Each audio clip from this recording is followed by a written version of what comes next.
Welcome students. So this is our dual nature of matter and radiation part 3. In the previous video I have completed photoelectric fact and Einstein's explanation for photoelectric fact. तो पिछली video में मैंने आपसे discuss किया था कि कैसे Albert Einstein ने लाइट के पार्टिकल नेचर को कंसीडर करके फोटोइलेक्ट्रिक इफेक्ट की थ्योरी को एक्सप्लेन किया था और इसी एक्सप्लेनेशन की वजह से 1921 में यानी कि 1921 में एल्बर्ट आइंस्टाइन को नोबेल पुरस्कार से सम्मानित किया गया था।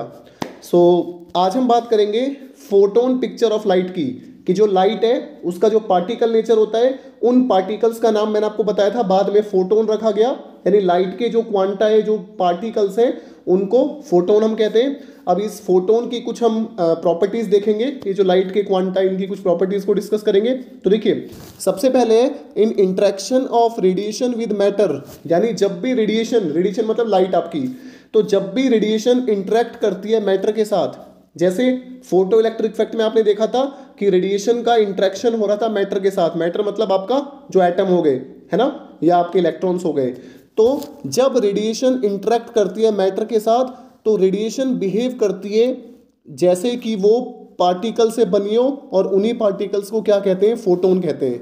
यानी कि जब भी रेडिएशन का इंटरेक्शन होता है मैटर के साथ तो रेडिएशन कैसे बिहेव करती है, जैसे लाइट, या फिर आप बोल सकते हो रेडिएशन किससे बनी हुई है, पार्टिकल से बनी हुई है, और उन पार्टिकल्स का नाम क्या रखा गया, फोटोन रखा गया।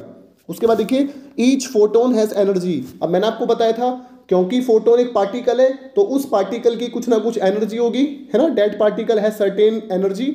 सो वो जो एनर्जी होगी वो कितनी होगी, so that photon has energy given by E equals to h nu. तो फोटोन की जो एनर्जी होती है मैं आपको यहाँ पे दिखा देता हूँ लिख के। सो द एनर्जी, और you can say the energy associated with the quanta of energy, है ना, मतलब वो जो फोटोन है उसकी जो एनर्जी होगी that is given by E equals to h nu. So एक फोटोन की एनर्जी इतनी होती है, ये मैंने आपको कल ही बताया था, ये प्लांक्स ने अपनी क्वांटम थ्योरी में दिया था कि जो लाइट होती है वो पार्टिकल से बनी होती है और उन पार्टिकल्स को हम क्या कहते हैं, फोटोन कहते हैं। अब ये एल्बर्ट आइंस्टाइन की पिक्चर के बाद आया था कि फोटोन मतलब लाइट के पार्टिकल्स का नाम फोटोन रख दिया गया था। ओके, और पहले इनको क्वांटा ऑफ लाइट कहते थे, क्वांटा मतलब सिंपल पार्टिकल्स कहते थे, ठीक है। सो यहाँ पे जो आपका एच है, so here H is your Planck's constant, क्योंकि प्लैंक्स ने अपनी क्वांटम थ्योरी में ये बोला था तो इस कांस्टेंट का नाम प्लैंक्स के ऊपर रख दिया था। So h is our Planck's constant, जहाँ पे एच की जो आपकी वैल्यू है that is, so the value of h is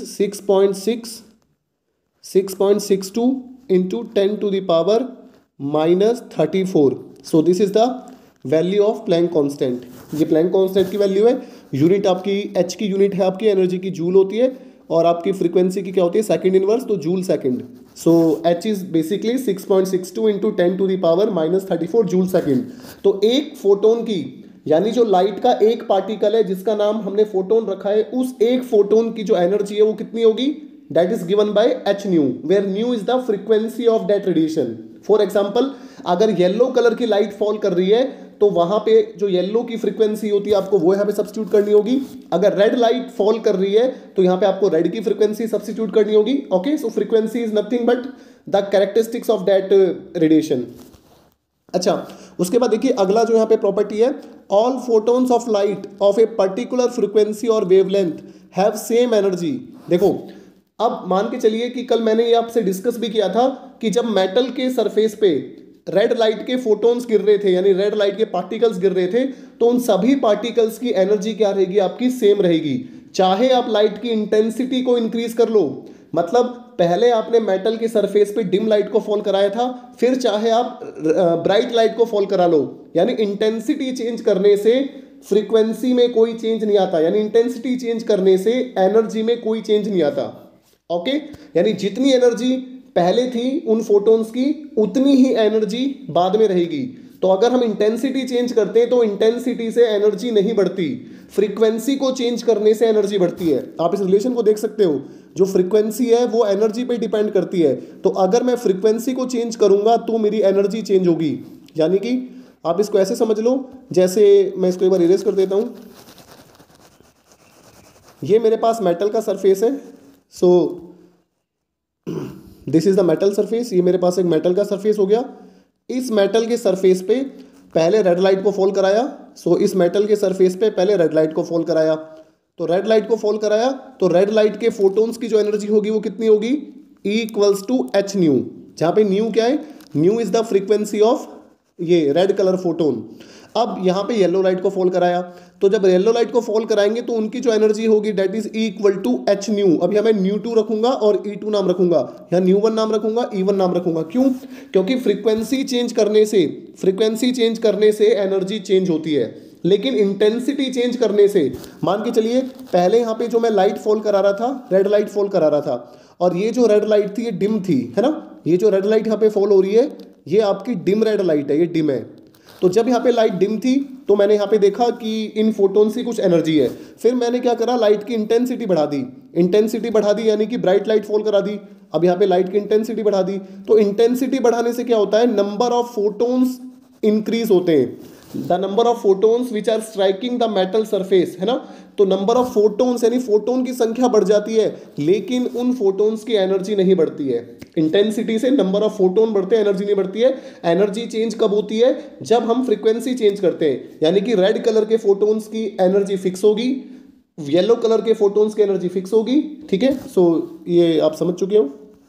उसके बाद देखिए आप, फोटोन्स आर इलेक्ट्रिकली न्यूट्रल। जो फोटोन्स होते हैं, ध्यान रखना, फोटोन्स पे कोई चार्ज नहीं होता, फोटोन्स हमारे इलेक्ट्रिकली न्यूट्रल होते हैं। और अगर क्योंकि फोटोन्स पे कोई चार्ज नहीं होता, इसीलिए ना तो वो इलेक्ट्रिक फील्ड से डिफ्लेक्ट होते हैं ना मैग्नेटिक फील्ड से, क्योंकि इलेक्ट्रिक फील्ड से वही डिफ्लेक्ट होगा जिस पे कोई चार्ज होगा।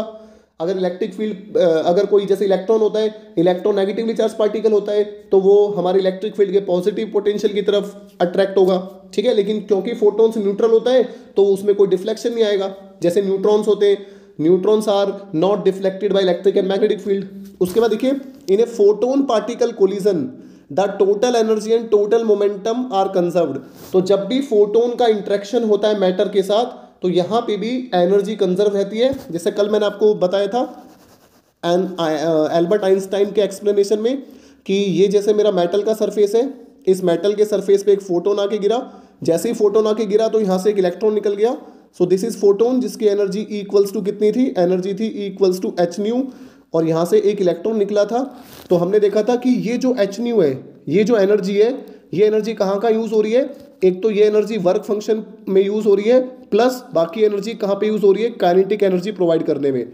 तो अगर यहाँ पे एनर्जी फोटोन की 100 है, तो मान के चलिए 40 एनर्जी तो वर्क फंक्शन में यूज़ हो गई और बची हुई 60 काइनेटिक एनर्जी में यूज़ हो गई। यानी जितनी एनर्जी पहले थी बाद में भी उतनी रहेगी, यानी एनर्जी कंजर्व रहेगी। इसी तरीके से मोमेंटम भी यहाँ पे कंजर्व रहेगा, ठीक है। सो जब फोटोन का इंटरेक्शन होता है मैटर के साथ तो एनर्जी भी कंजर्व रहती है और आपका मोमेंटम भी कंजर्व रहता है। अच्छा, सो यहाँ पे आपको समझ आ गया होगा कि लाइट की फोटोन पिक्चर क्या होती है।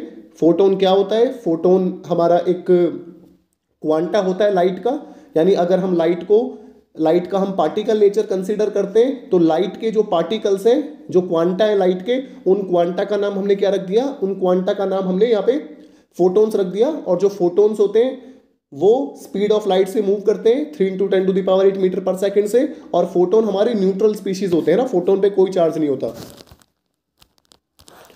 तो जैसे मैंने आपको स्टार्टिंग में बताया था कि लाइट की कुछ ऐसे फिनोमिना होते हैं जो लाइट का वेव नेचर ही एक्सप्लेन कर पाया। जैसे, तो मैं आपके बता देता हूँ, जैसे फॉर एग्जांपल ये लाइट है मेरे पास, तो कुछ ऐसे, तो लाइट के ड्यूल नेचर होता है। तो अब हमें पता चल गया कि हमारी जो लाइट होती है या रेडिएशन कह लो, लाइट का ड्यूल नेचर होता है। लाइट के दोनों नेचर होते हैं, एक तो हमारे लाइट का वेव नेचर होता है, यानी लाइट एक इलेक्ट्रोमैग्नेटिक वेव की तरह बिहेव करती है, और एक लाइट का कैसा नेचर होता है, पार्टिकल नेचर, ठीक है। लाइट का कैसा नेचर होता है, पार्टिकल नेचर। और हर पार्टिकल की एक कैरेक्टरिस्टिक्स होती है, ध्यान रखना। पार्टिकल की क्या कैरेक्टरिस्टिक्स होती है कि पार्टिकल की एनर्जी होती है, प्लस पार्टिकल का मोमेंटम होता है। तो every particle has these 2 properties, कि जब भी कोई पार्टिकल होगा तो उस पार्टिकल का एक तो मोमेंटम होगा यानी मास होगा, और उस पार्टिकल की कुछ ना कुछ एनर्जी होगी, ठीक है। सो जब लाइट का, तो देखो कुछ ऐसे फिनोमिना है, जैसे मैंने आपको चैप्टर के स्टार्टिंग में भी बताया था, जैसे इंटरफेरेंस ऑफ लाइट, है ना, जैसे इंटरफेरेंस, डिफ्रैक्शन और पोलराइजेशन। एक आपका फिनोमिना होता है इंटरफेरेंस, एक आपका फिनोमिना होता है डिफ्रैक्शन, एक फिनोमिना आपका डिफ्रैक्शन होता है, और इसी तरीके से एक फिनोमिना होता है आपका पोलराइजेशन, एक फिनोमिना होता है आपका पोलराइजेशन। तो ये तीनों फिनोमिना तभी हम एक्सप्लेन कर सकते हैं जब हम लाइट का वेव नेचर कंसीडर करें, जब हम लाइट का वेव नेचर कंसीडर करें कि जो लाइट होती है वो वेव की फॉर्म में ट्रैवल करती है, यानी यहाँ पे एनर्जी कंटिन्यूअसली आपकी ट्रैवल करती है। जो वेव क्या होती है आपको पता है, वेव एक इलेक्ट्रोमैग्नेटिक वेव होती है जिसमें इलेक्ट्रिक और मैग्नेटिक फील्ड ऑसिलेट करते हैं in a direction perpendicular to the direction of propagation of wave, है ना। वेव में एनर्जी कंटिन्यूअस ट्रैवल करती है।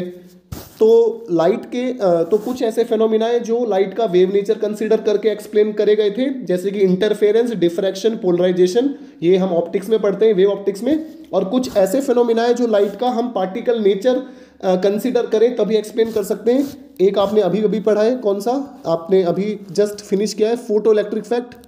So one effect is the photo electric effect. तो फोटो इलेक्ट्रिक इफेक्ट हम तभी एक्सप्लेन कर सकते हैं जब लाइट का हम पार्टिकल नेचर कंसीडर करें। दूसरा आपका होता है कॉम्पटन इफेक्ट, कॉम्पटन इफेक्ट, और तीसरा आपका होता है ब्लैक बॉडी रेडिएशन, ठीक है। सो ये कुछ फेनोमिना है जो लाइट का पार्टिकल नेचर एक्सप्लेन करते हैं, और ये कुछ फेनोमिना है इंटरफेरेंस, डिफ्रैक्शन, पोलराइजेशन, ये फेनोमिना लाइट का वेव नेचर यहाँ पे शो करते हैं। इसका मतलब है जो लाइट है वो दोनों तरीके से बिहेव करती है, वेव की तरह भी बिहेव करती है और पार्टिकल की तरह भी। इसका मतलब लाइट का ड्यूअल नेचर है कि वो दोनों तरीके से बिहेव करती है। अब एक क्वेश्चन आता है जनरली आपका कि हमें कैसे पता चलेगा कि लाइट कब कौन सा नेचर शो करेगी, है ना। How can we come to know that at which time light will behave as a wave and at which time light will behave as a particle. तो ये हमें तभी पता चलता है कि जब हम कोई एक्सपेरिमेंट करते हैं, यानी कि totally depends upon the experiment कि हम कौन सा एक्सपेरिमेंट करने जा रहे हैं। हम डायरेक्टली बिना एक्सपेरिमेंट करे बता नहीं सकते कि लाइट कब वेव की तरह बिहेव करेगी, कब पार्टिकल की तरह। ये एक्सपेरिमेंट के टाइम पता चलता है। लेकिन जनरली क्या होता है, देखो जब लाइट प्रोपगेट करती है, ध्यान से समझना, जब भी लाइट स्पेस में ट्रैवल करती है, यानी कि जब भी लाइट प्रोपोगेट करती है, जब भी लाइट ट्रैवल करती है, प्रोपोगेट करती है, सो उस समय जो लाइट होती है वो वेव नेचर शो करती है। उस समय लाइट कैसा नेचर शो करती है, वेव नेचर शो करती है। लेकिन जब लाइट मैटर के साथ इंटरेक्ट करती है, जब लाइट मैटर के साथ इंटरेक्ट करती है, तो मैं लिख देता हूं, जब भी लाइट मैटर के साथ इंटरेक्ट करेगी, so whenever light interacts with matter, matter interaction, तो जब भी लाइट मैटर के साथ इंटरेक्ट करती है तब लाइट पार्टिकल नेचर शो करती है, तब लाइट पार्टिकल नेचर शो करती है। तो आप ऐसे समझ सकते हो कि जब भी लाइट चलती है, यानी जब भी लाइट स्पेस में ट्रैवल करती है, जब भी रेडिएशन प्रोपगेट करती है, तो उस समय तो वो वेव नेचर शो करती है। आप सभी ने पढ़ा होगा कि इस तरीके से एक वेव ट्रैवल करती है, यहाँ पे इलेक्ट्रिक फील्ड होता है कंपोनेंट, और इसके परपेंडिकुलर आपका मैग्नेटिक फील्ड वाला कंपोनेंट होता है, इस तरीके से मैग्नेटिक फील्ड वाला कंपोनेंट होता है ना। तो वेव आपकी इस डायरेक्शन में प्रोपोगेट करती है, फॉर एग्जांपल z डायरेक्शन में, और यहाँ पे आपका जो इलेक्ट्रिक फील्ड है वो आपका x डायरेक्शन में, और जो मैग्नेटिक फील्ड है आपका वो y डायरेक्शन में है, ठीक है। सो जब भी लाइट या रेडिएशन प्रोपोगेट करती है, ट्रैवल करती है, तो वो वेव की तरह बिहेव करती है। और जैसे ही रेडिएशन मैटर के साथ इंटरेक्ट करती है, मैटर के साथ इंटरेक्ट करने का मतलब है, जैसे मैंने आपको फोटो इलेक्ट्रिक इफेक्ट में एक्सप्लेन किया था, जो आपका मेटल का सरफेस था, जैसे ही लाइट उसे इंटरेक्ट कर रही थी, ठीक है, so that metal is your matter, है ना, वो आपका मैटर हो गया। तो जब लाइट मैटर से इंटरेक्ट करती है तो पार्टिकल की तरह बिहेव करती है। इसको समझाने के लिए मैं आपको एक छोटा सा एग्जांपल दूंगा, इसको आप थोड़ा रिलेट कर सकते हो, मतलब इस कंसेप्ट को समझने के लिए। सो मान के चलिए कि यहाँ पे कोई एक टेररिस्ट है, so this is some terrorist, और इसके हाथ में यहाँ पे एक गन है, फॉर एग्जांपल यहाँ पे AK-47 एक गन है, AK-47, और यहाँ से ये शूट कर रहा है, यहाँ से फायर कर रहा है, ठीक है। और इसके सामने कोई टारगेट है, फॉर एग्जांपल यहाँ पे कोई टारगेट है। अब वो टारगेट कुछ भी हो सकता है ना, कोई मान के चलो कोई पर्सन है जिसको ये आतंकवादी मार रहा है, कोई पर्सन है जो भी टारगेट है, ओके। सो देखिए, तो यहाँ से इसने जैसे ही गोलियाँ चलाई है और सामने कोई इसका टारगेट है, और एक बंदा सामने खड़ा हुआ है, अब इस सामने वाले बंदे से पूछा जाए कि क्या आपको यहाँ से बुलेट दिखाई दे रहे हैं, तो ये कहेगा, अब देखो ये जो थर्ड पर्सन है जो इस सीन को देख रहा है, ये टेररिस्ट यहाँ से गोली चला रहा है और इस पर्सन को हिट हो रही है, और एक ये तीसरा पर्सन है जो इस सीन को विजुअलाइज कर रहा है। तो ये जो तीसरा पर्सन है, इसको इस बंदूक से एक एक गोली निकलती नहीं दिखाई दे रही है, क्योंकि AK-47 जो होता है इसमें 1 मिनट में 60-70 राउंड फायर होते हैं, यहाँ पे कंटिन्यूअसली यहाँ से बुलेट फायर होते हैं।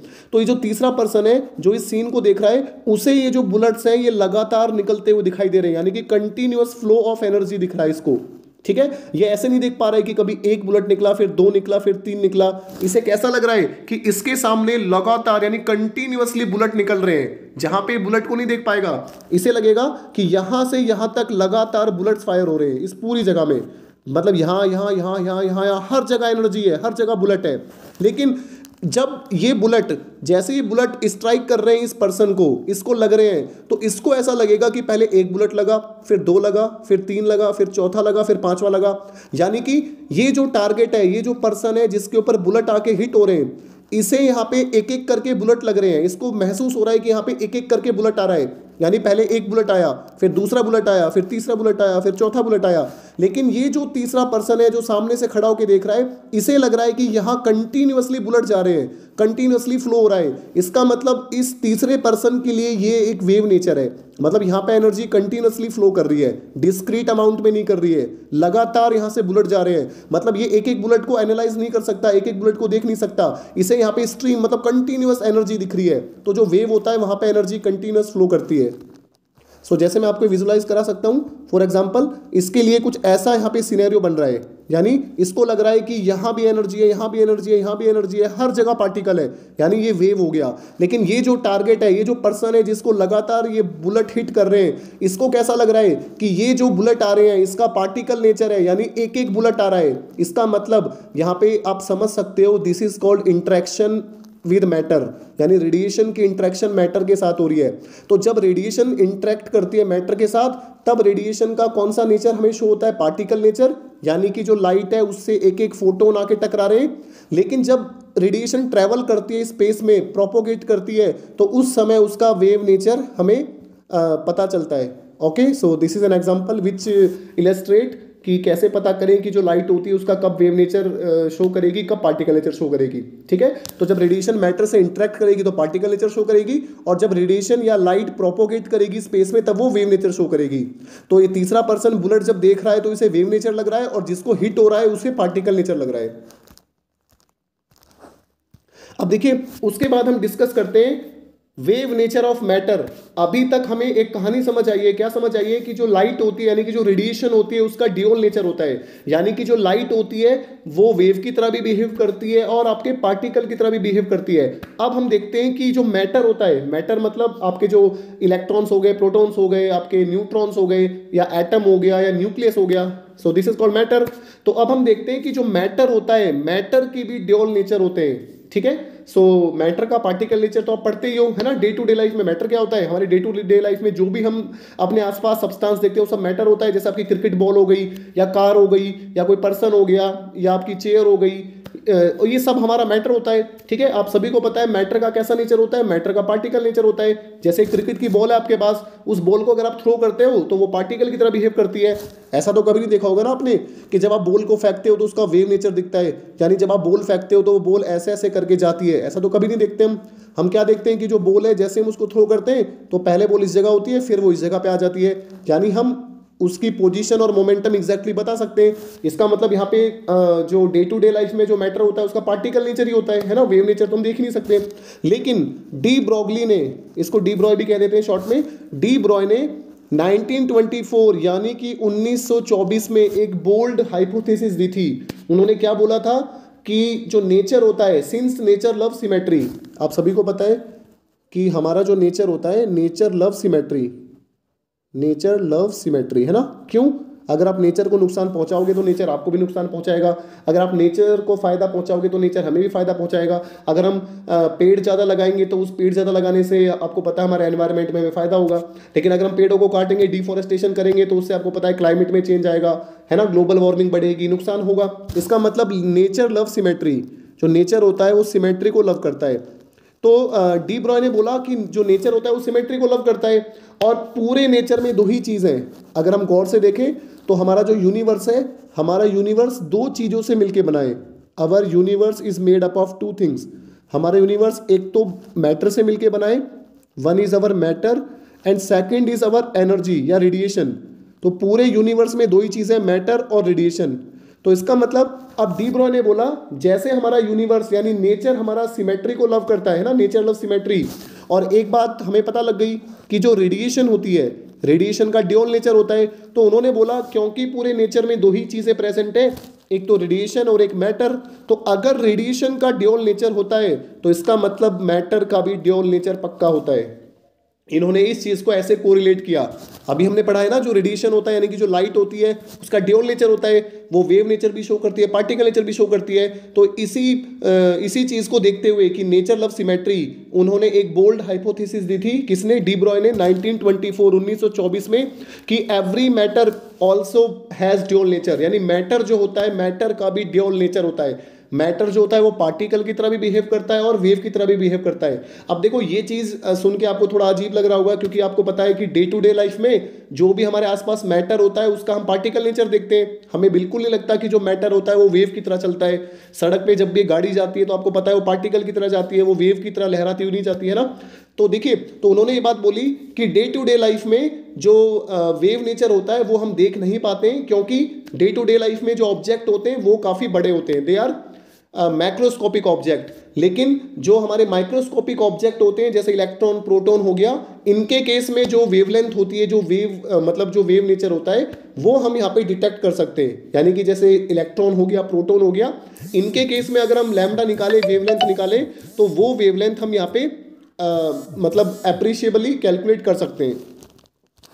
और देखिए डी ब्रॉय ने फिर एक रिलेशन दिया वेवलेंथ का और मोमेंटम का, कि the wavelength associated with the matter wave, यानी मैटर वेव से जो वेवलेंथ एसोसिएटेड होगी दैट इज गिवन बाय, एक देखिए आपको यहाँ पे एक फॉर्मूला दिखाई दे रहा होगा, काफी इंपॉर्टेंट फॉर्मूला है, lambda equals to h upon p. Lambda जो आपका है that is the wavelength of the wave, ठीक है। ये जो आपका लैम्डा है ये आपकी वेवलेंथ है उस मैटर वेव की, lambda is the wavelength, h is your Planck constant and p is your momentum. तो यहाँ पे p हमारा क्या है? यहाँ पे p तो हमारा मोमेंटम है, और h हमारा क्या है? यहाँ पे h हमारा है यहाँ पे Planck constant. So h is our Planck constant. Okay, so de Broglie ने क्या बोला, एक बार मैं आपको जल्दी से एक्सप्लेन कर देता हूं कि जिस तरीके से रेडिएशन यानी कि लाइट का ड्यूअल नेचर होता है, उसी तरीके से जो भी मटेरियल पार्टिकल होते हैं यानी जो भी मैटर होता है, मैटर का भी ड्यूअल नेचर होता है। मैटर यानी कि जैसे इलेक्ट्रॉन, प्रोटॉन, न्यूट्रॉन, ठीक है, इन सब का भी ड्यूअल नेचर होता है। ड्यूअल नेचर मतलब ये पार्टिकल की तरह भी बिहेव करते हैं और वेव की तरह भी बिहेव करते हैं। और अब आप सभी को पता है कि अगर कोई चीज वेव की तरह बिहेव करती है तो वेव की एक कैरेक्टरिस्टिक्स होती है, वेव की एक खासियत होती है जो वेवलेंथ होती है। यानी कि अगर कोई चीज वेव की तरह बिहेव करेगी, फॉर एग्जांपल मैं आपसे बोल दूं कि जो इलेक्ट्रॉन है वो वेव की तरह बिहेव कर रहा है, तो आप फिर आपके दिमाग में क्वेश्चन आएगा कि सर अगर इलेक्ट्रॉन वेव की तरह बिहेव करता है तो इसका मतलब इलेक्ट्रॉन जो होगा वो इस तरीके से चलेगा, है ना। इसका मतलब इलेक्ट्रॉन की कोई सर्टेन वेवलेंथ होगी, लैम्डा होगी, ठीक है। सो अगर मैटर का वेव नेचर होता है तो इसका मतलब जो मैटर होता है उससे एक वेवलेंथ एसोसिएटेड होगी, और उसी वेवलेंथ को उन्होंने लैम्डा बोल दिया। और क्योंकि मैटर का पार्टिकल नेचर भी होता है, वो तो आपको पता ही है, डे टू डे लाइफ में मैटर का हम पार्टिकल नेचर देखते हैं। और अगर कोई पार्टिकल है तो पार्टिकल की प्रॉपर्टी कौन एक्सप्लेन करता है? पार्टिकल की जो कैरेक्टरिस्टिक्स होती है वो उसका मोमेंटम होता है, जो आपको यहाँ पे पी दिखाई दे रहा होगा। तो एक बार मैं लिख देता हूँ, ये बहुत इंपॉर्टेंट चीज है। जो पी होता है, पी इज द मोमेंटम, है ना। पी आपका क्या होता है? P is the momentum. और ये जो मोमेंटम होता है, ये जो आपका मोमेंटम होता है, ये एक पार्टिकल की खासियत होती है। यानी जब भी कोई पार्टिकल होगा तो उस पार्टिकल का मोमेंटम होगा। क्यों? क्योंकि आपको पता है अगर कोई भी पार्टिकल होगा तो उस पार्टिकल का कुछ ना कुछ मास होगा, क्योंकि एवरी मैटर है सर्टेन मास। तो इसका मतलब अगर किसी चीज के पास मास होगा और उसके पास वेलोसिटी होगी तो दैट इज द मोमेंटम, ठीक है। सो अगर कोई पार्टिकल है तो उसका क्या होगा? मोमेंटम होगा। और अगर कोई वेव है तो वेव की क्या प्रॉपर्टी होती है, क्या खासियत होती है कि अगर कोई वेव नेचर शो कर रहा है तो उसका वेवलेंथ होगा। सो डी ब्रॉय ने एक रिलेशन दिया, that relation is the connection between the wavelength and the momentum of that matter wave, है ना। फॉर एग्जांपल जो इलेक्ट्रॉन होता है, आपको पता है इलेक्ट्रॉन एक पार्टिकल होता है, लेकिन अगर मैं उसी इलेक्ट्रॉन से एक वेव एसोसिएट करूं कि यार जो इलेक्ट्रॉन होता है ना वो पार्टिकल तो होता है लेकिन वो एक वेव की तरह भी बिहेव करता है, तो अगर इलेक्ट्रॉन वेव की तरह बिहेव करता है तो उस इलेक्ट्रॉन की कुछ ना कुछ वेवलेंथ होगी। तो उस वेवलेंथ को कैसे कैलकुलेट करें? ये वही फॉर्मूला है। ओके, सो कई बच्चों को कंफ्यूजन रहती है कि ये जो फॉर्मूला ये हमें क्या बताता है। ये फॉर्मूला हमें वेवलेंथ को कैलकुलेट करना बताता है कि अगर आपको किसी भी मैटर की या किसी भी मटेरियल पार्टिकल की वेवलेंथ को कैलकुलेट करना है तो आप इस फॉर्मूले का यूज करोगे। एक एग्जांपल लेते हैं छोटा सा। मान के चलिए मेरे पास एक क्रिकेट की बॉल है। So let us take an example. एक सिंपल सा एग्जांपल लेते हैं। मेरे पास एक क्रिकेट की बॉल है। सो मैं उसको ड्रॉ कर देता हूँ। ये मेरे पास एक बॉल है यहाँ पे। So I have a cricket ball, और ये जो क्रिकेट की बॉल है, इस क्रिकेट की बॉल का जो मास है, लेट अस टेक, इस क्रिकेट की बॉल का जो मास है मान के चलते हैं वो है 0.12 किलो। ठीक है, 0.12 kg। इस क्रिकेट की बॉल का मास कितना है? 0.12 kg। और ये मूव कर रही है, ये क्रिकेट की बॉल मूव कर रही है विद ए वेलोसिटी 20 मीटर पर सेकेंड। 20 मीटर पर सेकेंड की स्पीड से क्रिकेट की बॉल मूव कर रही है। तो इसका मोमेंटम हम निकाल सकते हैं। मोमेंटम तो हमें पता है कैसे निकालते हैं, मास इंटू वेलोसिटी। अगर आप एक क्रिकेट की बॉल को थ्रो कर रहे हो ग्राउंड पे, तो उस क्रिकेट की बॉल का कुछ ना कुछ मास होगा और उसकी कुछ वेलोसिटी होगी। तो इसका मतलब ये एक पार्टिकल है, तो इसका मतलब एवरी पार्टिकल हैज मोमेंटम। याद रखना, अगर कोई चीज पार्टिकल है तो उसका मोमेंटम पक्का होगा। तो इस बॉल का मोमेंटम कैसे निकलेगा? m into v कर दो, तो मल्टीप्लाई करेंगे तो ये हमारा आ जाएगा 2.4 kg मीटर पर second. So this is the momentum. अब मोमेंटम निकल गया, तो अगर मैं यहाँ से डी ब्रोगली की वेवलेंथ निकालूं, ये फॉर्मूला जो मैंने आपको भी बताया था, तो अगर मुझे यहाँ से लैम्डा कैलकुलेट करना है कि कितनी वेवलेंथ होगी इस क्रिकेट के बॉल की, सो क्या करेंगे? जो लैम्डा होता है आपका पता है, lambda that is equal to h upon p, और p क्या होता है? mv होता है। आप देख सकते हो ना, जो आपका p होता है मोमेंटम होता है, और मोमेंटम क्या होता है? Mass into velocity. So lambda equals to h upon p that is equal to h upon mv। Okay, so यहाँ पे जब हम m इंटू वी की वैल्यू डालेंगे तो हमारा जो लैम्डा आएगा ये आप कैलकुलेट कर सकते हो। मैं डायरेक्टली आंसर लिख रहा हूँ। h की वैल्यू आपको पता है, h is our Planck constant which is 6.6 into 10 to the power minus 34। तो यहाँ जो आपका लैम्डा निकल के आएगा, that lambda comes out to be 2.76 into 10 to the power minus 34, 10 to the power minus 34 metre. अब आप देख सकते हो कि एक क्रिकेट की बॉल जिसका मास 0.12 kg है, यानी 120 ग्राम है। एक क्रिकेट की बॉल जिसका मास 120 ग्राम है, जो 20 की स्पीड से मूव कर रही है, 20 मीटर पर सेकंड की स्पीड से मूव कर रही है, उससे जो वेवलेंथ एसोसिएटेड होगी, उसकी जो वेवलेंथ होगी वो 10 to the power minus 34। You can imagine, आप इमेजिन कर सकते हो कि 10 टू द पावर माइनस 34 कितना छोटा नंबर है। चलिए अब हम कैलकुलेट करते हैं। यहाँ पे अगले टॉपिक की तरफ चलते हैं। Wavelength associated with an electron accelerated through a potential difference of v volt. तो अब हम देखेंगे कि अगर हम एक इलेक्ट्रॉन को एक्सेलरेट कराते हैं पोटेंशियल डिफरेंस v वोल्ट लगा के, तो उस इलेक्ट्रॉन से कितना वेवलेंथ एसोसिएट होगा, यानी उस इलेक्ट्रॉन की कितनी वेवलेंथ होगी अगर हम एक इलेक्ट्रॉन को एक्सेलरेट कराते हैं through a potential difference of v volt. आप इसको ऐसे समझ सकते हो, जैसे मान के चलिए ये मेरे पास 2 पॉइंट है। इसको मैं थोड़ा सही से बना देता हूं। ये मेरे पास एक A पॉइंट है, ये मेरे पास एक B पॉइंट है, और इन दोनों पॉइंट के बीच में एक पोटेंशियल डिफरेंस है विच इज V वोल्ट। इन दोनों पॉइंट के बीच में क्या है? पोटेंशियल डिफरेंस है, कितना? V वोल्ट है। एक इलेक्ट्रॉन है जो इस पोजीशन पे, एक इलेक्ट्रॉन है जो इस पोजीशन पे और वो रेस्ट पे है। सो इलेक्ट्रॉन एट रेस्ट है ना, जो इलेक्ट्रॉन है वो रेस्ट पे है, किस पोजीशन पे? B पोजीशन पे। तो अब हम क्या करते हैं, इस इलेक्ट्रॉन को एक्सेलरेट कराते हैं। तो देखिए, अगर इन 2 पॉइंट के बीच में पोटेंशियल डिफरेंस है, तो आपको पता है कि अगर 2 पॉइंट के बीच में पोटेंशियल डिफरेंस होता है तो वहां पे वर्क डन होता है ना। तो इस इलेक्ट्रॉन पे कितना वर्क होगा? So the work done on this electron, so work क्या होता है? Potential into charge. तो इन दोनों A और B पॉइंट के बीच में पोटेंशियल कितना है? सो इन 2 पॉइंट के बीच में पोटेंशियल कितना है? आपका V है, और इलेक्ट्रॉन पे चार्ज कितना होता है? आपका E होता है। इसका मतलब यहाँ पे कितना वर्क होगा बैटरी के थ्रू? E into V। सीधा सा लॉजिक है, जो वर्क होता है वो पोटेंशियल इंटू चार्ज होता है। एक इलेक्ट्रॉन जो पहले B पोजीशन पे रेस्ट पे था, अगर वो V पोटेंशियल डिफरेंस में मूव करता है या एक्सेलरेट करता है, तो वो जो एनर्जी गेन करेगा या उस पे जो वर्क डन होगा वो कितना होगा? E इंटू V होगा। और आप सभी को पता है जो हमारी वर्क एनर्जी थ्योरम होती है कि अगर किसी बॉडी पे वर्क होता है तो उस बॉडी पे एनर्जी स्टोर हो जाती है ना। मतलब जो वर्क डन होता है वो चेंज इन काइनेटिक एनर्जी होता है। इसको ध्यान से समझो, मैं एक बार आपको दोबारा बताता हूँ। देखिए, एक इलेक्ट्रॉन है मेरे पास जो शुरू में रेस्ट पे है, इसको आप ऐसे समझो। एक इलेक्ट्रॉन है जो A पोजीशन पे है, इस पोजीशन पे एक इलेक्ट्रॉन, और वो शुरू में क्या है? रेस्ट पे है। So an electron is at rest at A position, ठीक है। और फिर उस इलेक्ट्रॉन को A पोजीशन से B पोजीशन तक ले जाया जाता है। कहाँ से कहाँ ले जाया जाता है, ए से बी तक। और इन दोनों पॉइंट के बीच में, ए और बी पॉइंट के बीच में एक पोटेंशियल डिफरेंस है विच इज वी वोल्ट, जैसे 2 वोल्ट का, 5 वोल्ट का। तो इसका मतलब जब इलेक्ट्रॉन को ए से बी तक ले जाया जाता है तो यहाँ पे जो इलेक्ट्रॉन होगा उस पर वर्क डन होगा, और जब भी किसी चीज पे वर्क डन होता है तो उसकी काइनेटिक एनर्जी में चेंज आता है। वर्क एनर्जी थ्योरम क्या कहती है कि जब भी किसी ऑब्जेक्ट पे वर्क डन होता है तो वर्क डन होगा तो उसकी काइनेटिक एनर्जी में चेंज आएगा। ठीक है, तो इस पोजीशन पे तो इलेक्ट्रॉन की काइनेटिक एनर्जी कितनी थी सर, 0 थी। क्यों? क्योंकि वो रेस्ट पे था। तो इस पोजीशन पे तो इलेक्ट्रॉन की काइनेटिक एनर्जी 0 हो गई क्योंकि वो रेस्ट पे था। लेकिन जैसे ही वो इलेक्ट्रॉन इस बी पोजीशन पे पहुंचेगा तो उसकी काइनेटिक एनर्जी कितनी होगी, उसकी काइनेटिक एनर्जी उतनी होगी जितना उस पर वर्क होगा। कितना? जितना उस पर वर्क होगा। और अभी मैंने आपको बताया था कि यहाँ पे बैटरी ने कितना वर्क किया है उस इलेक्ट्रॉन को एक्सेलरेट कराने में। सो जो बैटरी ने वर्क किया है, work is equal to potential into charge. So potential तो V है और चार्ज इलेक्ट्रॉन का E है। तो बैटरी ने जो वर्क किया है इलेक्ट्रॉन को एक्सेलरेट कराने के लिए A से B तक, वो आपका किया है E into V. So work हो गया आपका E into V. So this much kinetic energy is gained by the electron. तो उस इलेक्ट्रॉन की इतनी काइनेटिक एनर्जी बढ़ जाएगी। कब? जब हम उस इलेक्ट्रॉन को पहले जो रेस्ट पे था उसको V वोल्ट के पोटेंशियल डिफरेंस से हम यहाँ पे मूव कराएं from point A to B। ठीक है, सो यहीं से हम शुरू करते हैं। देखिए, सो देखिए यहाँ पे जो काइनेटिक एनर्जी होगी, के मतलब काइनेटिक एनर्जी इलेक्ट्रॉन की, वो कितनी हो जाएगी, E इंटू वी हो जाएगी। तो ये मैंने आपको ढंग से एक्सप्लेन कर दिया है कि इलेक्ट्रॉन की kinetic energy E into V क्यों होगी।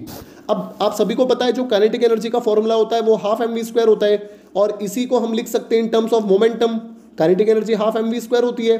तो मैं आपको बता देता हूँ। देखिए, सो आपका जो काइनेटिक एनर्जी होती है that is equal to half mv²। अब हम क्या करते हैं, इसको m से मल्टीप्लाई भी कर देते हैं और इस टर्म को m से डिवाइड भी कर देते हैं। तो m को m से करा तो m² बन गया। तो ये बन गया आपका हाफ m² v² अपॉन में आपका m। अब m² v² क्या होगा आपका, आपको पता है जो m इंटू वी होता है वो आपका मोमेंटम होता है। इसका मतलब m² v² आपका क्या हो गया, p² हो गया, और अपॉन में क्या आ गया 2 इंटू एम यानी 2m। इसका मतलब आप लिख सकते हो आपकी जो काइनेटिक एनर्जी होती है वो आपकी क्या होती है, p²/2m।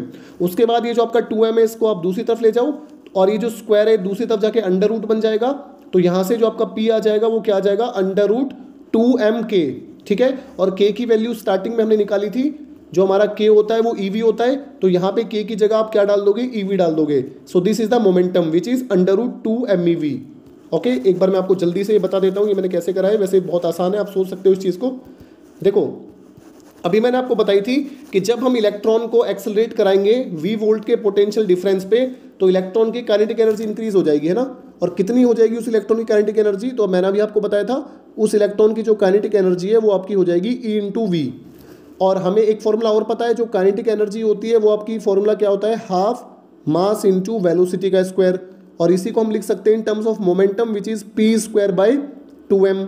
अभी 2m यहाँ मल्टीप्लाई कर दो तो यहाँ से जो आपका p आ जाएगा और ये स्क्वायर दूसरी तरफ जाके रूट बन जाएगा, तो आपका p आ जाएगा √2mk। अब k क्या होता है आपका, ev होता है। तो यहाँ से आपका जो p हो जाएगा वो हो जाएगा √2m E into capital V। Capital V is the potential. तो ये आपका क्या आ गया, यहाँ पे मोमेंटम आ गया। अब जैसे आपका मोमेंटम आया है, आपको पता है अगर हम मोमेंटम हमने निकाल लिया तो हम वेवलेंथ निकाल सकते हैं by using de Broglie equation. So de Broglie की इक्वेशन क्या थी, सो डी ब्रॉय की इक्वेशन थी आपका जो लैम्डा होता है, lambda. So lambda is equals to h/p। ये डी ब्रॉय की इक्वेशन थी। सो लैम्डा क्या हो जाएगा यहाँ से h/p, और p कितना निकला यहाँ पे √2mev। ठीक है, मैं थोड़ा साइड में लिख देता हूँ यहाँ पे। ये आपका जो लैम्डा है यहाँ पे, your lambda is equals to h/p which is equal to h/√2mev। So इस फॉर्मूले का यूज करके हम यहाँ पे लैम्डा कैलकुलेट कर सकते हैं इलेक्ट्रॉन का।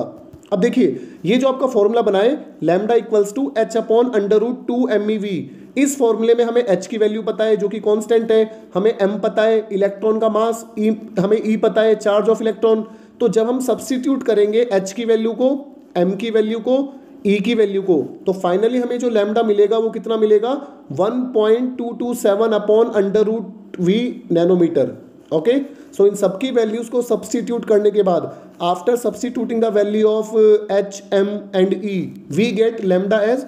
तो यहाँ से हमें जो लैम्डा मिल जाएगा, ये लैम्डा मिलेगा 1.227 1.227 अपॉन में अंडर रूट वी, इतना नैनोमीटर, इतना नैनोमीटर। सो नैनोमीटर आपको पता है, नैनोमीटर कितना होता है, 10 टू द पावर माइनस आपका 9 होता है। सो आपको उसको मीटर में भी लिख सकते हो। सो देखिए, तो इस फॉर्मूले से हम वेवलेंथ कैलकुलेट कर सकते हैं इलेक्ट्रॉन की, अगर हम उसको एक्सेलरेट कराएं v वोल्ट के पोटेंशियल डिफरेंस पे। तो अब आपको कुछ नहीं करना है, अगर आपको किसी न्यूमेरिकल में इलेक्ट्रॉन की वेवलेंथ पूछी गई है तो वहां पे आपको v की वैल्यू डालनी है, पोटेंशियल की वैल्यू डालनी है और आपका लैम्डा कैलकुलेट हो जाएगा।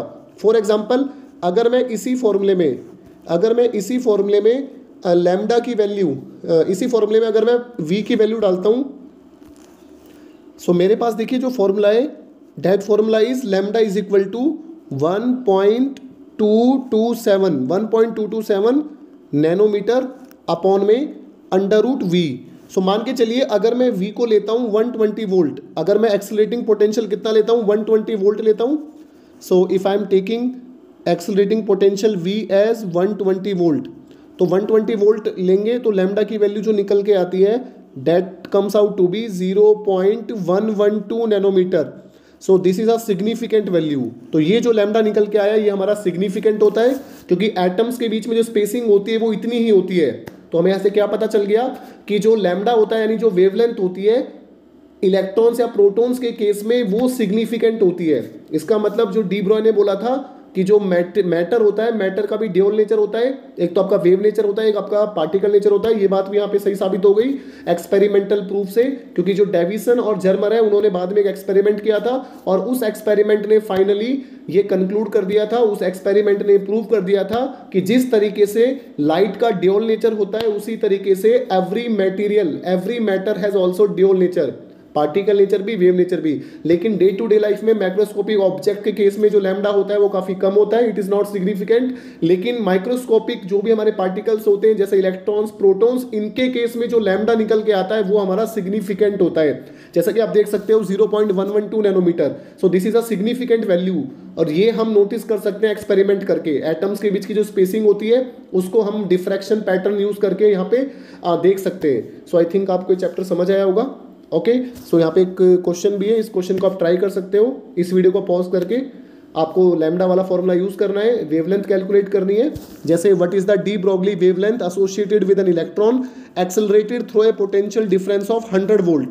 तो आपको कुछ नहीं करना है, लैम्डा इक्वल्स टू क्या होता है आपका, लैम्डा इक्वल्स टू आपको डायरेक्टली फॉर्मूला यूज करना है, लैम्डा इज इक्वल्स टू 1.22, जो मैंने आपको भी बताया था 1.227 अपॉन में अंडर रूट वी, इतना नैनोमीटर। तो बस आपको यहाँ पे v की जगह कितना डालना है, आपको 100 डालना है and you will get your wavelength. तो आपका यहाँ पे आंसर आ जाएगा lambda in nanometre. Okay, so I hope आपको ये पूरा चैप्टर समझ आया होगा। इस चैप्टर में जो भी आपके बीच में फॉर्मुलेज आए हैं आप उनको एक साथ लिख लीजिए और उन फॉर्मुलेज को फिर आप यूज करके एनसीईआरटी के जो पीछे एक्सरसाइज में क्वेश्चन है आप उन क्वेश्चन को ट्राई करिए, क्योंकि इस चैप्टर से जनरली क्या होता है आपके न्यूमेरिकल्स ही पूछे जाते हैं और आपके न्यूमेरिकल किस टॉपिक पे पूछे जाएंगे, आपके जो आइंस्टाइन फोटोइलेक्ट्रिक इक्वेशन है उस पे और डी ब्रॉगली इक्वेशन पे और इस लैम्डा कैलकुलेशन पे। ओके, सो चैप्टर से रिलेटेड कोई भी अगर आपको डाउट होता है तो वीडियो के कमेंट सेक्शन में डाउट पूछ सकते हो या व्हाट्सएप पे मुझसे पर्सनली पूछ सकते हो। और जितने भी न्यूमेरिकल्स हैं आप इजीली ट्राई कर सकते हो अगर आपके कंसेप्ट सारे क्लियर है। जो छोटी छोटी टर्म्स आई थी बीच में, छोटे छोटे फॉर्मूलाज आए थे, वो सब अगर आपको अच्छे से क्लियर हो गए, अच्छे से आप उनको अगर लगाना आ गया आपको, so you can easily solve those numericals. Okay, thanks for watching the video.